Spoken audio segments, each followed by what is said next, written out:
right, happy Thursday, everybody. Welcome into Fresh Takes with Russo and Felice, live from FingerLakes1.com studios in what I can only describe to be a very icy Seneca Falls, New York. A little bit. It's not bad right now, I'm assuming, right? Nah, I drove home late last night, around 10 o'clock. The main roads weren't too bad. Right. Side roads, a little icy, but it was pretty good. All right. Perfect. Well, anyway, I'm Paul Russo. Nick Felice is the person to start discussing the ice condition. Nate Sharman, Meteorologist. Nate Sharman, producer. You'll hear his voice throughout the podcast. It's a basketball takeover episode, to put it bluntly. We got to talk NBA. The All-Star weekend last weekend. Great game. Generating buzz for all the wrong reason. Not like in the worst way that we might think outside of Karl Malone, but we have some things to discuss there. College basketball, really, to be fair, this is like the last full regular season week because like the mid-major conference tournaments begin within the next few days. The bigger conferences have another full week of games, but March Madness will be here before we know it with that. Speaking of March Madness, we have what I am dubbing February fever here in the Finger Lakes. Sectional time here for high school basketball, so we'll discuss a little bit about that. Where were you last night, though? 10 o'clock, late night?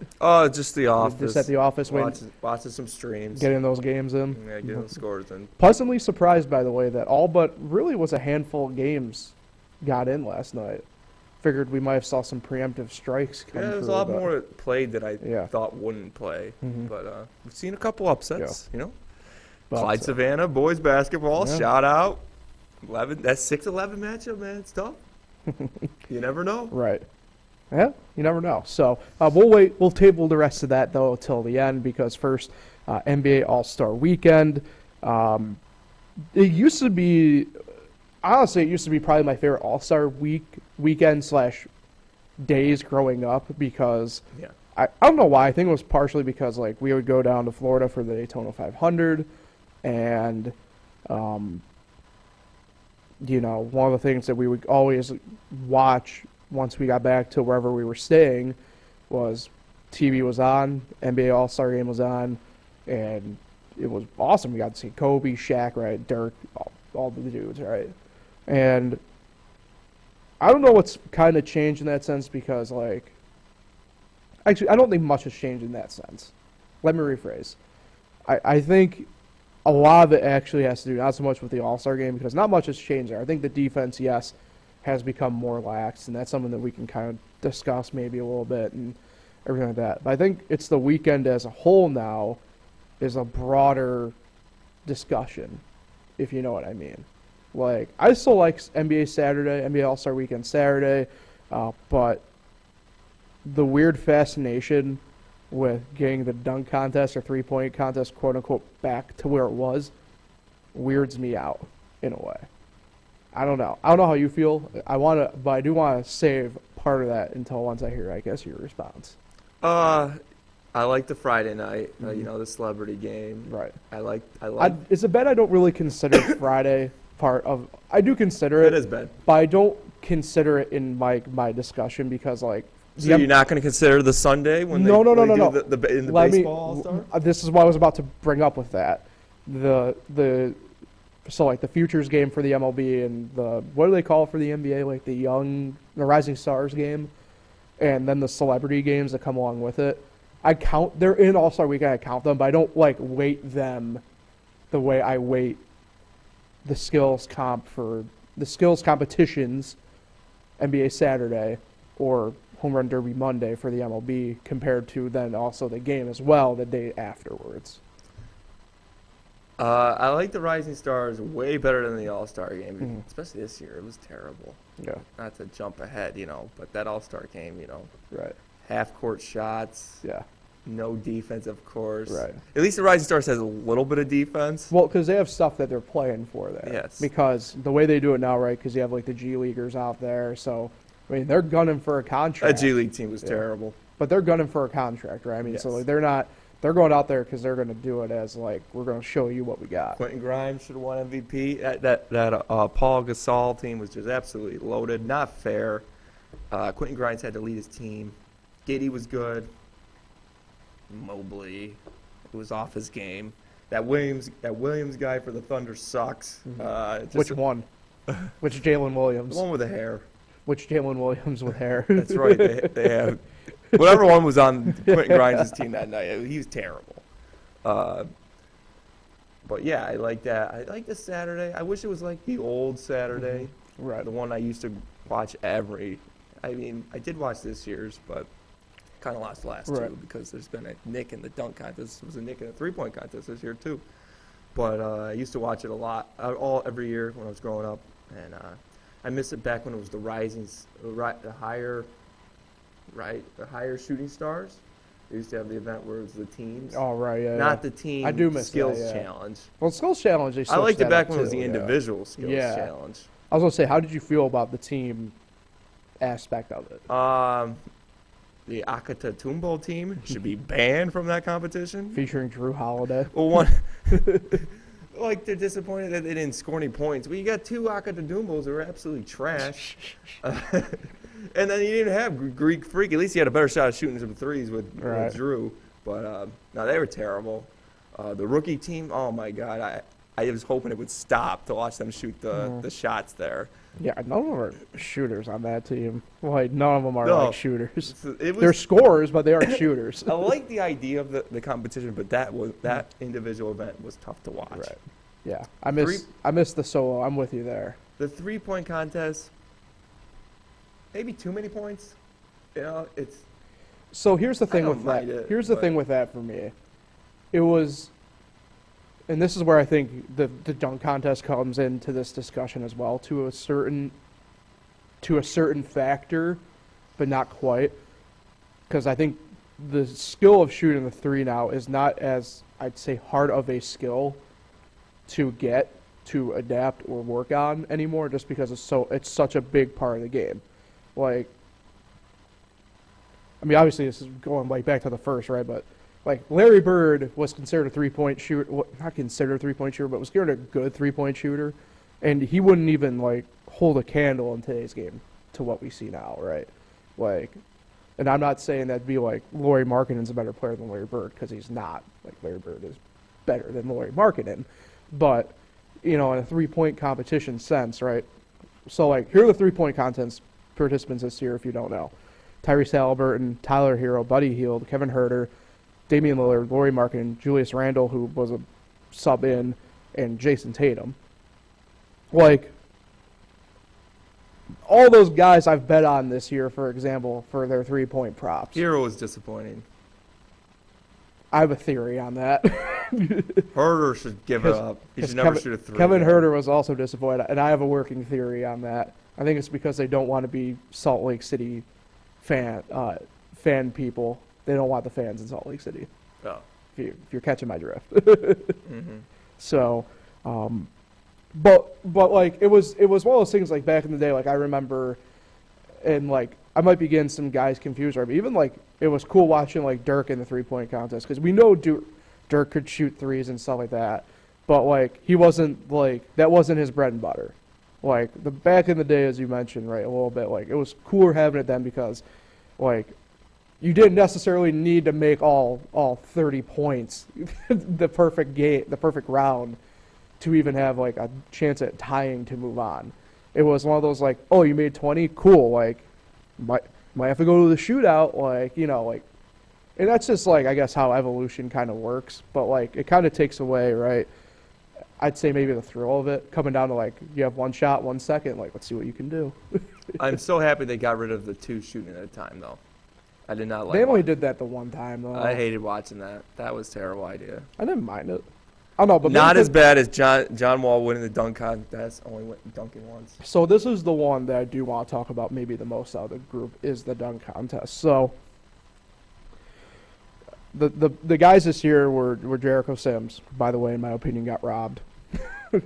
Trey Murphy, Mac McClung, who won, and Kenny Martin Jr. I'm with people.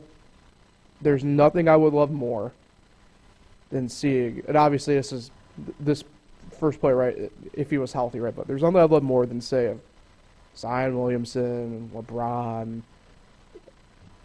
Westbrook, but maybe not to the degree anymore, right? But back in the day, I would trust me, I would love all those guys too. But I don't want to be that guy, and I didn't realize it until I was actually listening to Bomani Jones talk about it the other day.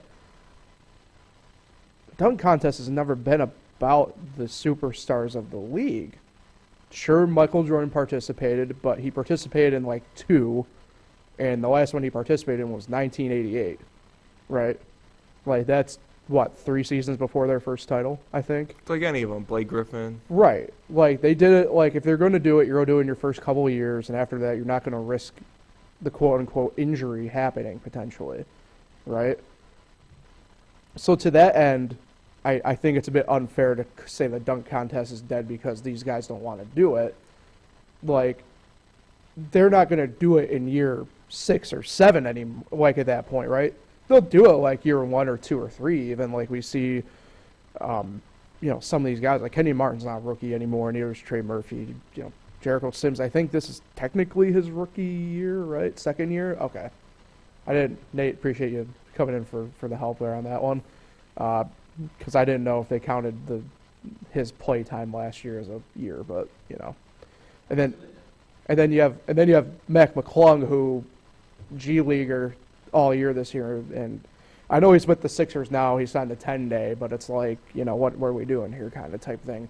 Maybe to the Mike McClung one, even though he won, I do agree that one's a little bit maybe whatever, but like the dunk contest has never been about the superstars. It just hasn't. No. Like Gerald Green, for example. Like, when was the last great dunk contest to me was probably 2016, and again, like Zach LaVine's even like now, like he hasn't gotten to the point that I think some people thought he would. Aaron Gordon is probably the 3rd fiddle, maybe 4th fiddle technically in Denver now. And there's some other stuff with Aaron Gordon that like has played a factor. It's good to see he's kind of back on track mentally for himself, and that's good. But like neither of those 2 guys got to where we thought they were going to be in their careers. The best dunk contest of the last years has been the 2022 dunk contest when Obi Toppin won it all. It's not his fault the other 3 were trash. Well, but like that's the thing though, right? Like Obi Toppin, like that's year 2 for him. You know what I mean? Like Obi Toppin year 8's not going to be in the dunk contest. No, he's not going to want to be in the dunk contest, right? Like he didn't even defend his title this year. Right. But I will say Mac McClung deserved it. He never missed one dunk. He was unbelievable out there. He deserved to win. The production of the display of the show was awful. TNT did not do a good job there. I didn't even know who was in the finals against him. I thought Sims was in. Then Trey Murphy was out there. They didn't really explain the rules very well, like what the scores were. Obviously, I know the rules of the game. You get the 50s, but like they didn't really explain what they were at, and so that was bad on that part. But Sims gets a lot of hate because his 2 dunks were pretty boring. But that first dunk, man, it's just really impressive to watch. I don't think he got any hate. I think he just got hate from Karl Malone because Jericho Sims was 25, the oldest guy out there. Yeah, and it's just, he dunked the ball and he was looking at the rim. There's not too many people on this entire planet that could do that. So, kid's got hops. I think he should be playing more, personally. I wouldn't mind if Mitchell Robinson stayed out a little longer, but obviously Mitchell Robinson's a big piece of the team. So, collectively, the NBA All-Star Weekend, unlike the Pro Bowl, it rotates. Now, next year it doesn't get any better for the players or the fans, in my opinion. They go from Salt Lake City this year to, any guess? You don't know? Nate, do you have a guess? It's got to be like Denver. You're saying Denver? Okay. Well, it's not as fun as Denver. Indianapolis. That's head back. At least that's a basketball. Nap City. It's a big basketball city. No, it's but like the players hate going there. Well, too bad. The players have it nicknamed Nap City because the only thing they get a week off. What I'm saying is though, I think, and I'm not saying like whatever, but like how are we not going to say like? It's been 30 years, for example, since the All-Star Game was in Miami. Really? Yeah. Like, I think it's probably pushing 10-ish years now since it's been in Orlando. All All-Star games should be in Vegas or Miami every single year, just because they shouldn't have to go to any other cities. Yeah, I don't necessarily disagree with that. That's how you're going to sentiment get guys per to se. participate in it. I think you gotta go to where the players and fans are gonna have fun the most. I don't think it has to be Miami or Vegas. Which I is agree- Miami or Vegas in my mind. I agree with the sentiment, but I think it should be right. And look, I get it. Like, it's whatever, but like, go to New York City more often, go to LA more often, go to Chicago more often, go to Miami more often, go to New Orleans more often. Players and fans love going to New Orleans. Right. That's another good one. Like, go to the places they want. Nobody wants to go to Salt Lake City.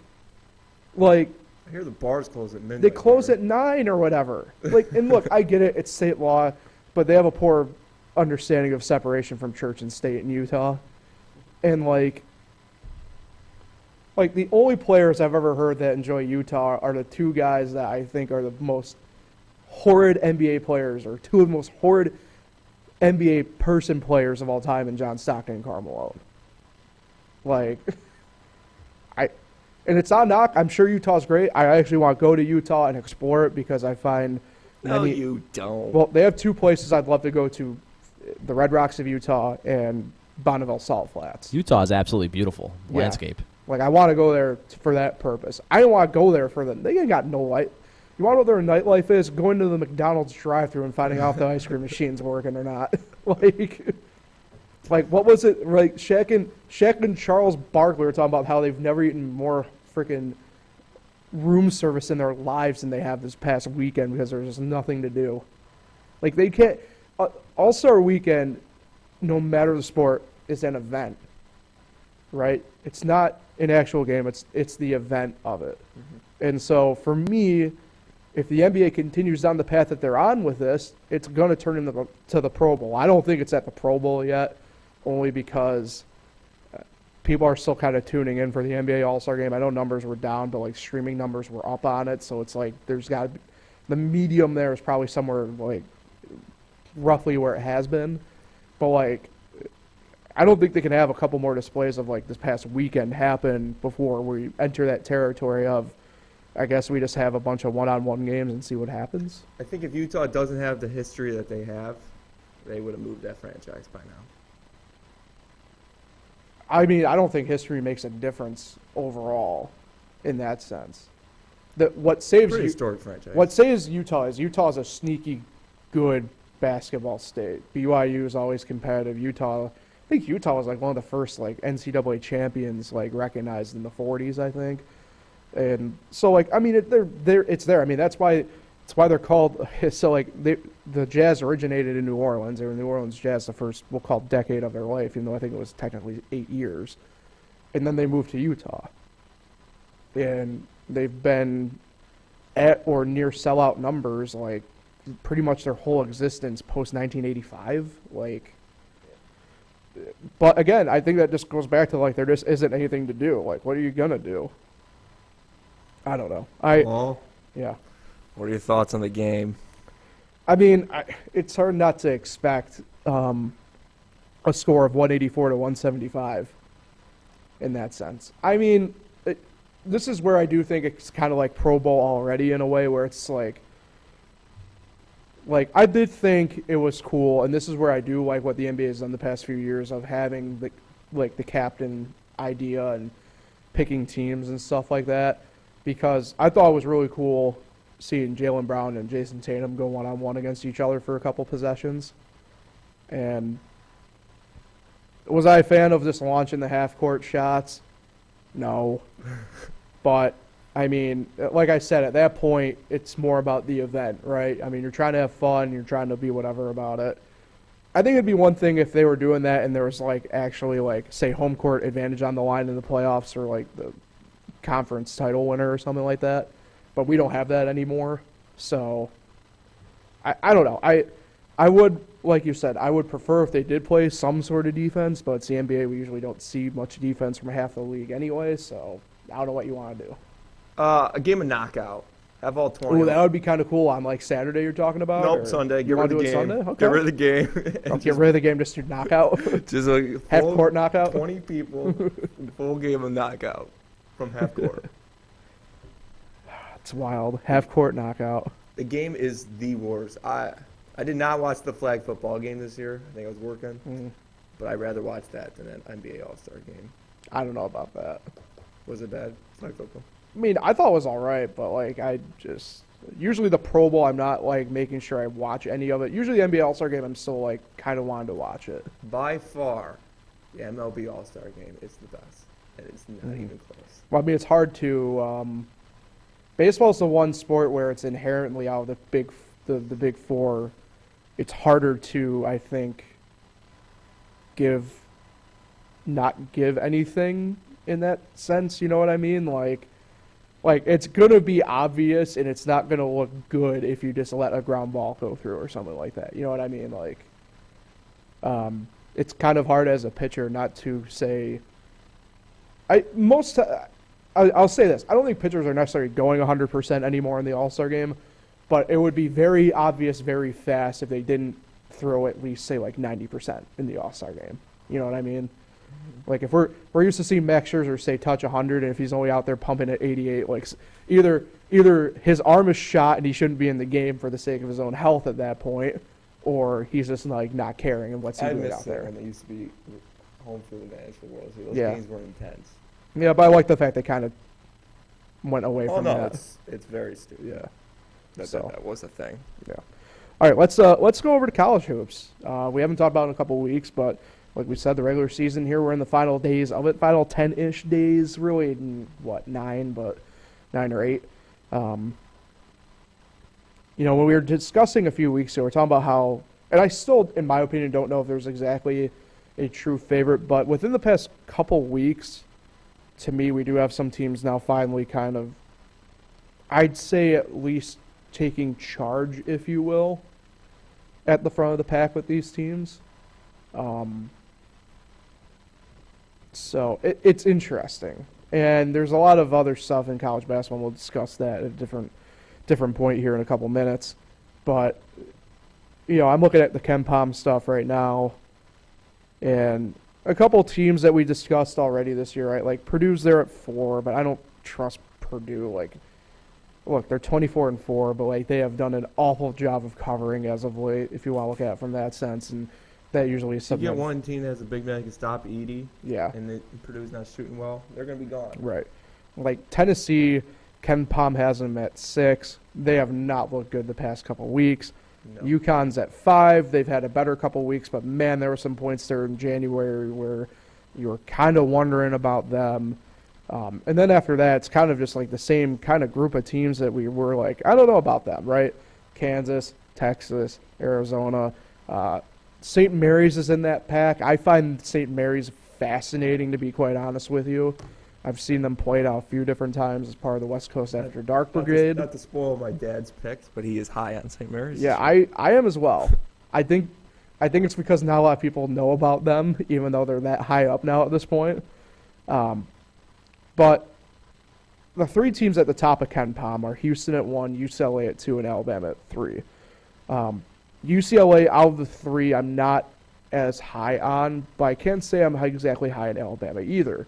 Houston, on the other hand, after kind of stumbling for a week there at the end of January, has kind of come out and just really had smoked the doors off teams.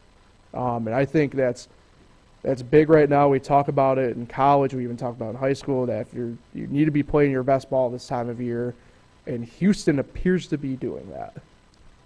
I mean, Houston, this isn't the first run of Houston. Right. This has now been 3-4 years where But this been a is factor. a different team, though. Yes. Yeah, this is a different It team. is a different team, but it's the same coach. I always think of coaching as huge in college sports. Well, I agree.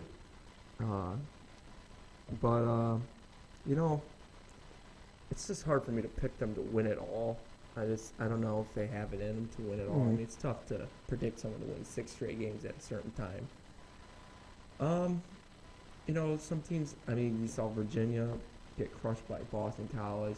They only scored 48 points last night. If they get a game where they just not on offensively, they're going to be gone. Teams I'm high on is... And for what's that worth? Like, Virginia is 34th in KenPom. Like, the numbers aren't on Virginia's side. Teams I'm high on is Kansas and Miami. With Miami, yeah. Miami brought back the team, sitting 29th in They Ken made Palm. the Elite Eight, I believe, last year. Made a run there. So I wouldn't be surprised they get back to the Elite Eight this year. I don't know the bracket. Yeah, there's a lot of fascinating teams kind of in that area. You mentioned Miami, you mentioned Virginia. You know, and it's funny because a lot of these teams are on the quote-unquote bubble, but like in the top 20, the worst record there in the top 20 is 16-12, right at 20, and that's West Virginia, a team that I believe is on the outside looking in, according to like Lenardi and people like that. According to Ken Palm, though, they're the 20th best team in the country. well, Like, I don't know. This is where I think there's always that like medium ground between the analytics and, you know, the traditional sense. But This it's interesting to me because I look at, to me, I always kind of look more at Ken Palm because there's more numbers you can kind of look at, and the rankings are not as weighted, but play a role. And it's just kind of fascinating to me because I look at the top, you know, I'm looking at, like, say, the top 40. And the amount of bubble teams from, like, 21 on down is very high compared to the others who you look beyond it that are, quote-unquote, you know, locks in. I don't know, Paul. I'm looking at like 20 teams that can win the national title this year. So to you, there's nobody really poking out. Maybe Kansas. Maybe. But it's also Kansas. They finally did win last year. It's tough to win back-to-back. We haven't seen that since Florida. I don't know. Baylor. We high on Xavier with Sean Miller. I mean, I don't know if there's Jamie Dixon. the Big East fascinates me because they've done a lot of beating up on each other here the past month. And like I said, UConn appears to have weathered the storm pretty well. Marquette's the team that interests me probably the most out of the quote-unquote mid-majors at this point, only because, I mean, they're kind of scraping by in some ways, but in other ways, like, they just play really good ball. Shaka Smart's the coach there. I don't know. But maybe this is your Gonzaga finally wins it all. is it though? Like, They St. got Mary's beat by St. Mary's, St. yeah. Mary's is clearly the better of the two teams this year out of them in my mind. Yeah. Like, clearly. And it's not, to me, it's not close anyway in my mind. I mean, I don't know if I'd want to play Gonzaga. I mean, they got the number one adjusted offense in the country, according to Ken Palm. Shout out, how about Northwestern? Maybe most likely going to Right. make their second ever NCAA tournament appearance this year. They're a good team. I mean, if there was ever a team to maybe cause some ruckus in the tournament, it actually might be Northwestern. 20-7, 42nd in Ken Palm. Upper third in adjusted offense, but not particularly high. They're a top 25 team in adjusted defense. They've had some luck on their side, but you know, they do an all right job for what they have. Their main issue to me is they've shown a lot of obvious weakness. Like the freaking Nebraska ball got them. You know, like it's gonna be interesting. I personally speaking, I know whatever. I gotta lean Houston. I think Colin Sampson's a good coach. I think he's staying there. His name's been attached to that Texas job, but that's when Houston has played their best ball. It's coming off of that first rumor of it. So I think it could be the Cougs' year, to be honest with you. I'm not high on Purdue. What would you think, I'm not though? high. I'm sorry. I'm not high in Kansas. What would you think, though, if Houston. they pair them up with like an 8-9 as Duke? Houston as an 8 seed? No, Houston's the 1, and they give them like a Duke at 8 or 9. Oh, I think they win by 15. That Duke team is very. They're talented, though. They're Nick. I don't mean this as a disrespect to Notre Dame, but Notre Dame was able to keep pace with them. I took full offense to that. You should. Duke is very slow this year. Duke is about the most beatable I've ever seen them. In fact, I don't understand how they're quote unquote solidly in. I think that's just Duke being Duke. Yeah. But whatever. What about Syracuse, North Carolina? They tournament or bust? Well, maybe. Syracuse is done. Put them on a put them in the freaking bag. They're taking them to the dumpster. They're done. UNC, I think it's a bit unfair. They're on the bubble. I mean, they don't have anybody to blame for that but themselves in that sense. But I'd put them in over Duke, to be honest. UNC does have 11 losses. Yeah. I mean, I don't know. I think it's one of those eye tests. But going back to you, I'm sorry. I don't see what you see in Kansas. They allow teams to just be in games too long. That's going to come back to bite them. And that's classic Bill Self, to be honest. Classic Bill Self. But it's like, I'm not hating on Houston. I actually am going to actually take them farther than I usually do. I just don't think national title. I don't blame you for not trusting them. To be fair, right, and to play devil advocate on myself, right? Like, what have they done in this run that would make me trust them, one right? Final Four. Right, but like, what have they done though? Like, choked when it actually matters most. So, I don't know. Before we get out of here, do want to ask you this because we didn't actually talk about really when it happened, but Jim Boeheim was really the one who brought up how like NIL and blah blah blah is ruining the game, ruining college basketball. For those who don't know, Alabama's in the news for all the wrong reasons. Player on their team, Brandon Miller, allegedly clear at the moment in this murder investigation, but I have a lot of questions surrounding that. Ends up playing last night. Head coach Nate Oates had some comments that I don't know why he opened his mouth, to be quite honest with you. If there's been, in my mind, I don't know if you guys think this, there's been like an uptick in fights even. Not that I have a problem with that. But like college basketball is in a really strange spot right now in my mind. I don't know how you feel about the climate of college basketball at the moment. I think there's a lot of things though coming to a head at all the same time. I think part of that might be like the conference stuff going on too behind the scenes. Like why I want to be that guy, and trust me, if you pay attention to any of our programming here outside of Fresh Takes as well, like I've been very anti-Jim Boeheim at this point for a while now. But like something tells me he knows something behind the scenes if he was making that much noise a few weeks ago in that sense. College basketball has gone downhill ever since ESPN took away their 9 o'clock Saturday night prime time for an NBA game, another prime time NBA game. Well, that's on ABC though. I'm just saying, the calendar does not lie. Also, if you're saying something that they started in 2017 was a problem, I disagree. I think the problem. I missed my 9 o'clock. I think college basketball I think game. the start of the problem was in 2011, but that's just me. Yeah, I don't really have much on the Boeheim thing. I mean, Well, it's not so much Boeheim.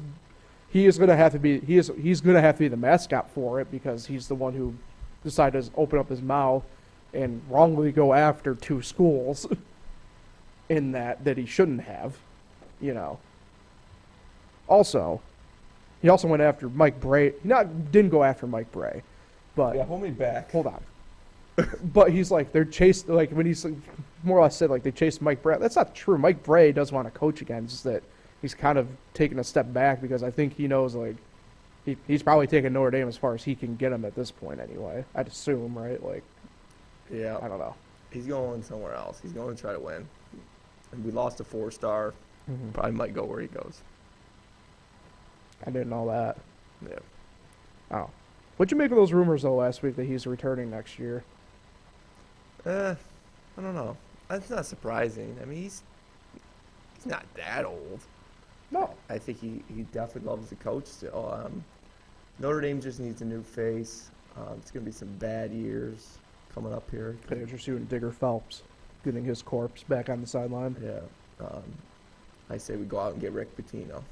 That will change the program. I don't know if a big program is ever going to take him back at this point.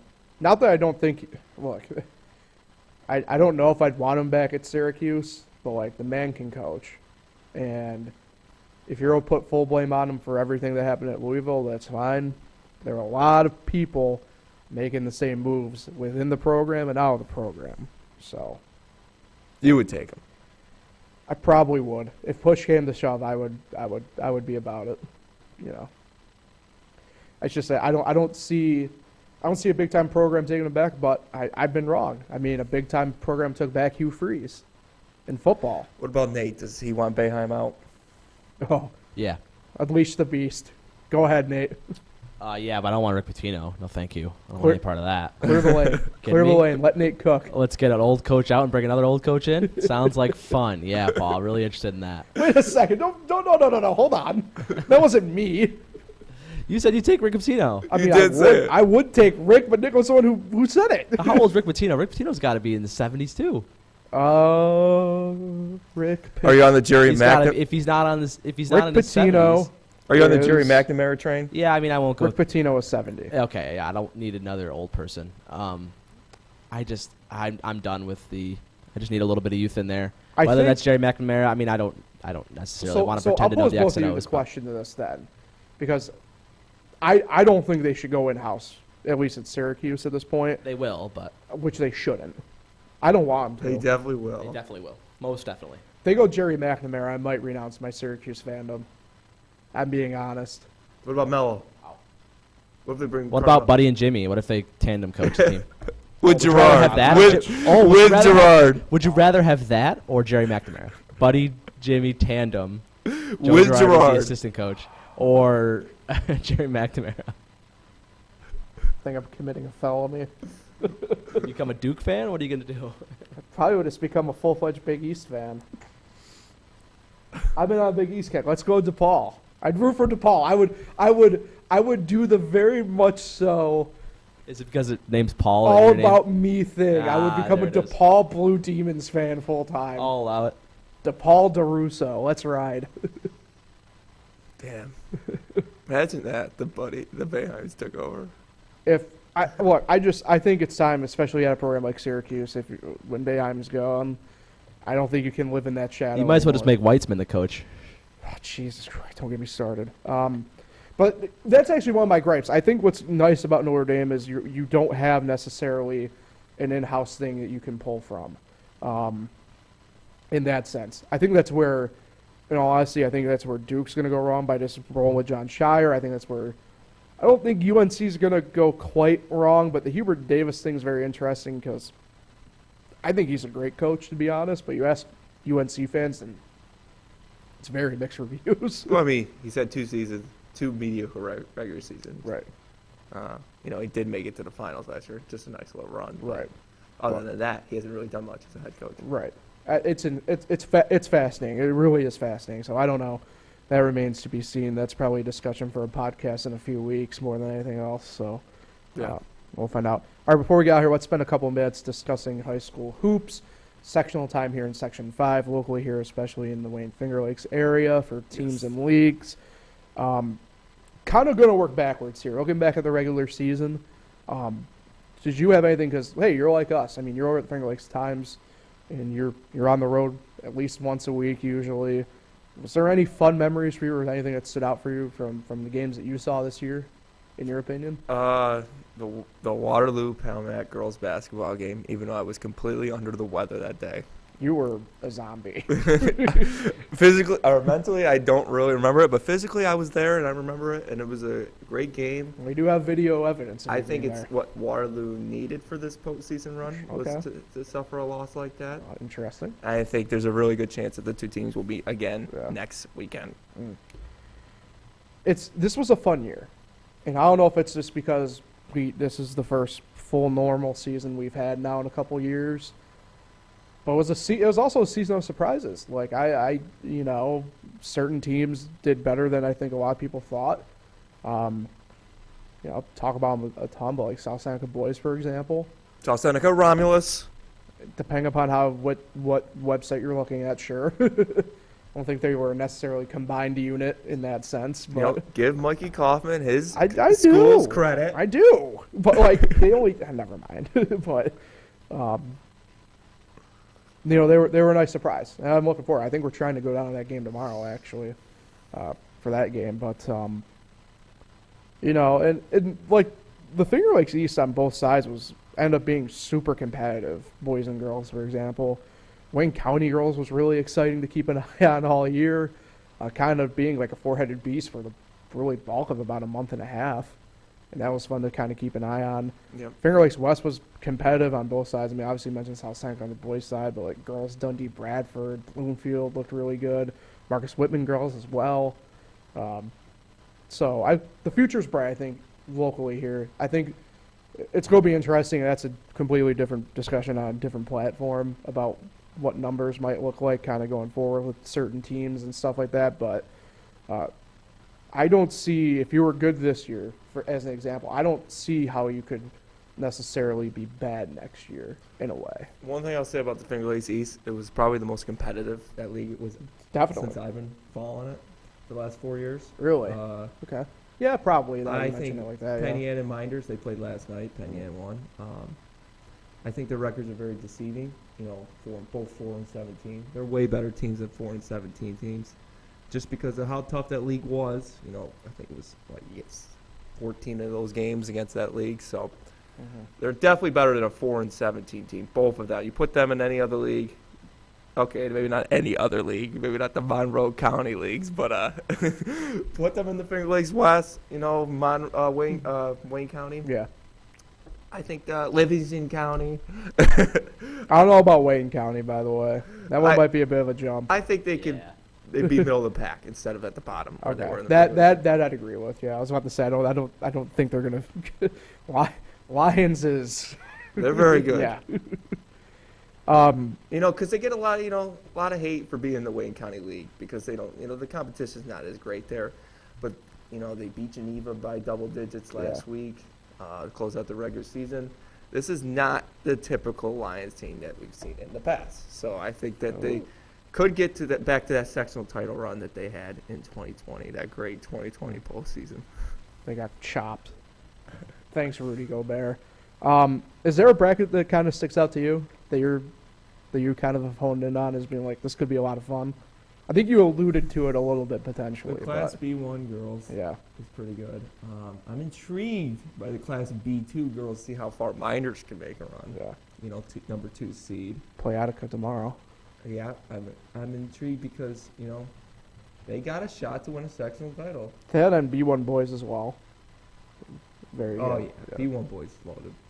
No, I mean could be a. Is there a chance of a whole Finger Lakes East? No. No. They're all in the bottom portion of that bracket. No. Well, bottom, not in terms of numerically, but the way it's structured, they're in that bottom portion of the bracket. All 4 of them, I think, are. Yeah, that's they're all right. they're playing each other. Just right? brutal. Yeah. Just brutal. I am intrigued in C2 girls to see if Dundee Bradford could take on Lions in the semifinals. Obviously, they got to win this weekend. Yep. I think that could be a great game. And Definitely. I'm high on Dundee Bradford. They've come short. They've lost to York the last 2 years. One in the semifinals, last year in the finals. I mean, the Lions is good, though. Lions girls is good. I would love to see that matchup. Yeah, I believe they won yesterday. So Yes, they beat the winless Eugenio Maria de Hostas Charter School. there was nobody there for them, by the way. I saw a little bit of that feed this morning. I'm like, there was nobody there for that team. Like, I'm like sitting there like, was it Bishop Sycamore? Like, it was kind of nuts. But yeah, I mean, it's to me. There are a lot of good brackets, a lot of good teams in a lot of different classes. And I don't know, I don't know what we're going to be looking like for next weekend at Rush Henrietta and at Blue Cross Arena. And I think technically Letchworth down at D. But, like, I tell you what, I like the local chances around here. I really do. I really, really do. I think, and, like, this is the thing about this a little bit. And it's not like I take offense to it, but, man, there's not a lot of people that kind of bang the drum quite for teams around here anymore. A lot of focus is now strictly up on like Monroe County and stuff like that. And I tell you what, I'd put maybe not any, but I put a lot of teams up against some of those teams, and I bet you they'd be hell of a games. I can tell you that. Candidate with girls. Class A. Yeah, I'm about to say 2 seed. Can they make a run? Back on the home floor yesterday. Pretty cool to see. Yeah, home opener. I was wrong about the whole mojo thing. Yeah, they won by 70. Yeah.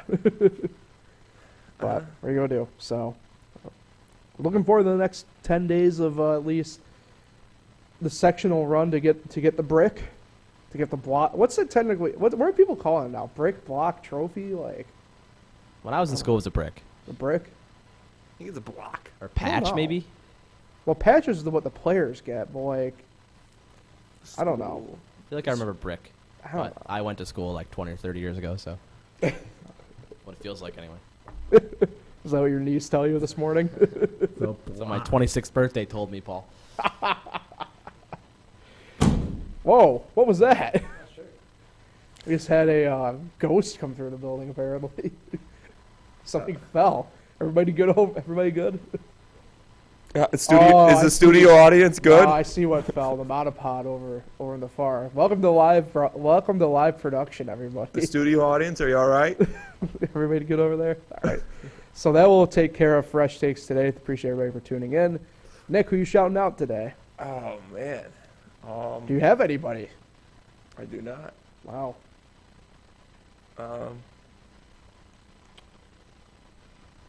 Is this a first? Well, we were talking high school sports. My cousin Libby Barbie does not play That's varsity basketball anymore, but she's only in 8th grade, people. But she played on, noted.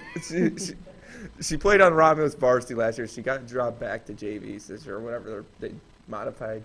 I don't know what programs they have at Romeo's right now, but Jesus. But anyway, she plays varsity softball, and shout out Libby. Softball's coming up. Looking forward to actually going outside for sports again. So, yeah, shout out Libby. All right. Nate, appreciate you as always behind the scenes handling that. Catch us live here Thursdays at 11 a.m., at least for now anyway. Appears to be the spot we've kind of settled into. Catch us anytime, Anchor, Spotify, YouTube, major other podcasting platforms. Excuse me. I'm out here struggling. There we go. All right, so for everything, Finger Lakes One, thanks again, everybody, for tuning in. Have a fantastic weekend. We'll talk to everybody next week.